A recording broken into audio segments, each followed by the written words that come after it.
உரையாடுகின்ற பொழுது அவர்கள் ஒரு முடிவெடுக்கின்றார்கள்.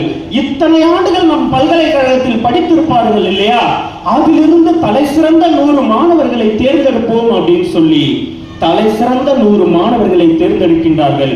அந்த 100 பேரில் முதன்மையான மாணவன் ஒரு இந்தியன். அந்த இந்திய மாணவனின் பெயர் டாக்டர் அம்பேத்கர் அவர்கள். நீங்க யோசிச்சு பாருங்க, கொலம்பியா பல்கலைக்கழகத்தில் படித்தவர்கள் 95 பேர் நோபல் பரிசு பெற்றவர்கள்.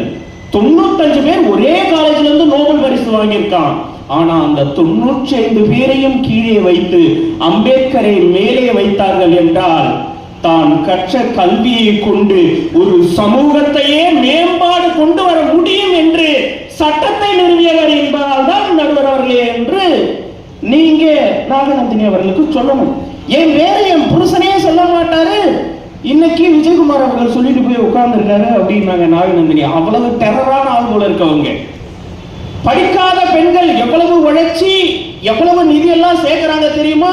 பெண்கள் படிக்கலன்னா கூட அவர்கள் பாட்டாளி வர்க்கமா இருக்கிறதுனாலதான் அந்த உழைப்பும் நம்பிக்கையும் இருக்கு அப்படின்னு நாகநந்தினி அவர்கள் சொன்னாங்க.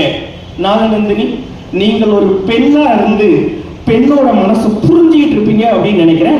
ஆனா இந்த மேடையில இருந்து ஒரு ஆணா இருந்தாலும் பெண்களோட மனசை புரிஞ்சவனா நான் சொல்றேன், எல்லா பெண்கள்டையும் போய் கேட்டு பாருங்க.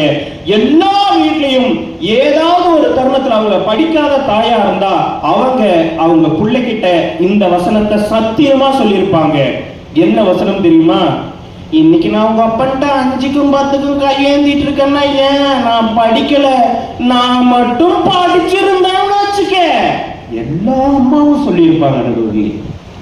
கல்விதான் ஒரு சமூகத்தை மேல கொண்டு வரக்கூடிய மிகப்பெரிய ஆயுதம்ன்றது அவங்களுக்கு தெரிஞ்சிருக்கு. கொரோனா காலகட்டத்தில் எத்தனையோ பாட்டாளிகள் உழைக்கும் வர்க்கம்லாம் இருந்துச்சு. ஆனா எல்லாம் வீட்டுக்குள்ள போய் கதவு மூடிக்கிச்சு. தன் உயிரை பணயம் வைத்து கூட இந்த மக்களை காப்பாற்ற வேண்டும் என்று நினைத்தது படித்த மருத்துவர் வர்க்கம் தான் என்பதை நினைவில் வைத்துக் கொள்ள வேண்டும். சார், 2 மருத்துவர்கள் இறந்து போனாங்க சார். தன் வயிற்றில் குழந்தையோட இறந்து போனாங்க. ஒருத்தர் பேர் சண்முக பிரியா, இன்னொருத்தர் பேர் சரண்யா.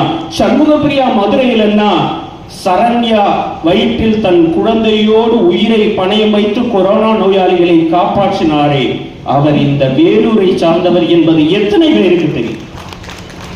எவ்வளவு பேச்சு சார். ஒரு ஊர்ல ஒரு அப்பாவும் அம்மாவும் நிலத்துல வேலை செஞ்சுக்கிட்டு இருக்காங்க. அப்பா அவங்க